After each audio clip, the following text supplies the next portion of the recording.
लेकिन हम देख रहे हैं कि हमें लगता है कि गुरु महाराज को हमने पा लिया। कैसे पा लिया कि हम सत्संग में 2-3 दिन 4 महीने चले जाते हैं, फिर बीच में छोड़ देते हैं, ध्यान भजन एक दिन करते 2 दिन नहीं करते। तो गुरु महाराज ने कहा कि इससे तुम्हें कभी गुरु भक्ति दृढ़ नहीं होगी और कभी गुरु का प्यार नहीं मिलेगा, ना ही दया मिलेगी।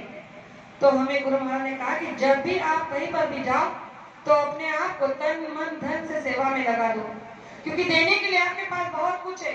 अगर आपके पास में धन नहीं है देने के लिए तो आप सब सत्संग में जाकर तन को लगा दो। यानी कि जैसे कि भंडारे की सेवा हो रही है तो भंडारे में चले जाओ, झाड़ू पोछा बर्तन जो भी सेवा मिले उसे लगा दो, जिससे आपका तन पवित्र हो जाए। गुरु महाराज ने कहा कि अगर आपके पास में तन नहीं है, मतलब कि जैसे कि आपका तन विकलांग है, आप चल नहीं सकते, उठ नहीं सकते, बैठ नहीं सकते, अपने आप कुछ कर नहीं सकते, तो गुरु महाराज ने कहा कि मन की सेवा कर दो। तो आप कहोगे कि मन की सेवा कैसे करनी है? जब गुरु का नाम दान मिला है तो उस नाम को रटते रहो, सुबह शाम दिन में 24 घंटे अगर आप उसका स्मरण करते रहोगे तो गुरु महाराज ने कहा कि इससे आपका मन, आपका शरीर, आपका तन पवित्र हो जाएगा। यानी कि शरीर तन मन से पवित्र करने का रास्ता गुरु महाराज ने दिया है। ऐसा नहीं है कि केवल तन देकर ही हम सेवा कर सकते हैं, लेकिन प्रेमियों ये मौका केवल और केवल मनुष्य शरीर में ही दिया जा सकता है, अन्य योनि में नहीं। इसीलिए कभी भी गुरु महाराज पर शंका मत करना। गुरु महाराज ने कहा कि जो रास्ता आपको आपके गुरु से मिला है उस पर आप कभी भी शंका मत करना, क्योंकि शंका बड़ी बुरी बला है। आप कहोगे कैसे? एक बार ऊपर भगवान के देवताओं में पार्लियामेंट में नारद जी हमेशा भगवान विष्णु के पास जाते थे, उन्हें मृत्यु लोक का समाचार बताते थे और मतलब उनसे बड़ी मित्रता थी, तो हमेशा उनके पास जाते आते थे। तो उनके जाने के बाद भगवान विष्णु उस जगह को पाक साफ करवाते थे जहां पर नारद जी बैठते थे। अब ये बात नारद जी ने किसी को बता दी कि भले आप तो भगवान विष्णु के बड़े परम भक्त हो, लेकिन देखो जैसे तुम जाते हो तुम्हारे जाते ही भगवान उस जगह को पाक साफ करने के लिए कहते हो। अब नारद जी को इस बात पर विश्वास नहीं हुआ, कहने लगे कि ऐसा, मैं देखता हूँ कल। दूसरे दिन जब गए उनसे वार्तालाप हुआ, इधर का समाचार उधर, उधर का समाचार इधर बताया।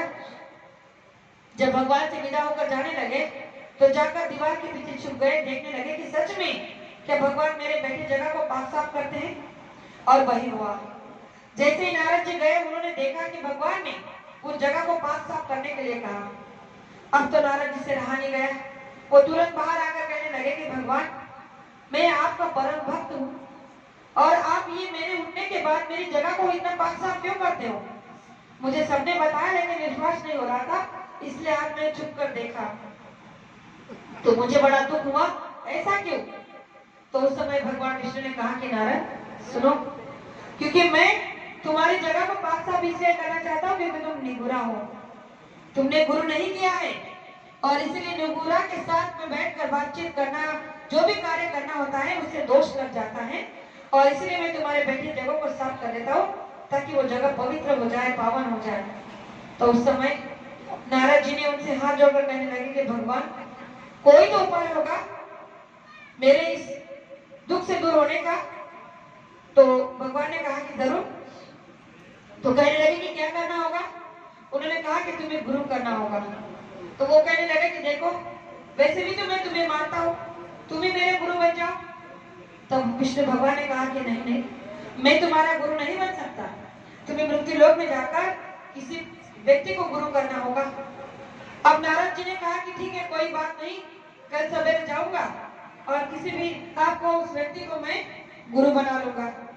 अब जैसे ही उन्होंने कहा तो विष्णु भगवान ने कहा कि देखो जैसे तुम नीचे मृत्यु लोक में जाओगे तो सबसे पहले व्यक्ति जो तुम्हें मिलेगा तुम्हें उसी को गुरु बनाना है। अब इन्होंने कहा कि ठीक है जैसे आपके आज्ञा।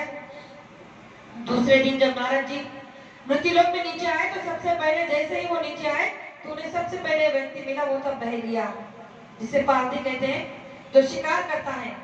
अब जैसे मिला बहेलिया तो इन्होंने कहा कि अरे भगवान ने तो कहा कि जो भी सबसे पहले व्यक्ति मिलेगा वही तुम्हारा गुरु होगा, अब इसे गुरु बनाना होगा। जाकर उनके पैर पकड़ लगे, कहने लगे कि आज से आप हमारे गुरु, आज से आप हमारे गुरु। बहेलिया कहने लगा कि अरे भाई पागल पागल हो, अरे देखो मैं एक बहेलिया हूँ और मैं आपका गुरु कैसे हो सकता हूँ? महाराज जी ने कहा कि मुझे कुछ नहीं पता, अगर भगवान ने कहा है तो आप ही मेरे गुरु हो। तो उन्होंने कहा कि ठीक है भाई, अब आपकी इतनी इच्छा है तो मैं क्या कर सकता हूँ। कहा कि ठीक है, आज से हम आपके गुरु।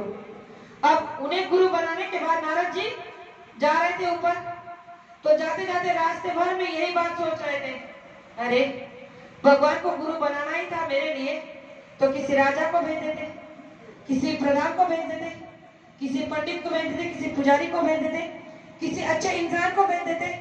मिलवाया तो किससे? एक बहेलिया से। मिलवाया तो किससे? एक बहेलिया से। क्योंकि गुरु के प्रति शंका आ गई। अब ऊपर आए तो कहने लगे भगवान से, भगवान हमने आपका आदेश का पालन किया और हमने मृत्युलोक में गुरु बना लिया। भगवान ने कहा अरे अच्छा। कहने लगा कि हाँ गुरु तो बनाया, लेकिन कहने लगे कि गुरु तो बनाया लेकिन, तब से भगवान ने कहा कि ठहरो ठहरो, देखो अब तुम्हें जो है गुरु का दोष लग गया। उन्होंने कहा कि अरे मैंने अभी अभी गुरु किया, अभी आपको बताया, तभी बताया भी नहीं, तब से मुझे दोष कैसे लग गया। कहने लगे कि जो तुम कहने जा रहे हो मैं जानता हूँ, तुम यही कहने वाले हो कि तुमने एक बहेलिया को गुरु किया है।